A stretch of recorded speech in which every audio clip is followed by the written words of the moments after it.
Reminder, dear politician, మనము ఒక democratic గవర్నమెంట్లో బతుకుతున్నాం. డెమోక్రసీలో ఎవరైతే పొలిటీషియన్ ఎన్నుకోబడతాడో తను government servant.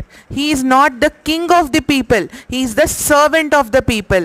Mister Jaganmohan Reddy, మీకు పొలిటిక్స్ రాకపోతే ప్లీజ్ నేర్చుకోండి. మీరు జనాలకి వర్క్ చేయడానికి ఎన్నుకోబడ్డారు, కానీ జనాల డబ్బుల్ని విచ్చలవిడిగా తగలబెట్టడానికి కాదు.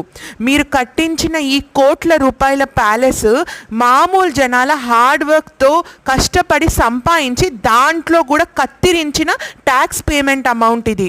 You have no right to construct a 7-star building for VVIP. అసలు ఎవరు వస్తారు నీ బిల్డింగ్లో? అసలు 1 yearకి ఒక్కసారి వచ్చే పిఎం మోదీ గారా లేకపోతే అంబానీ గారా? ఎవరి కోసం కట్టించావా palace? I think everybody should ask him that.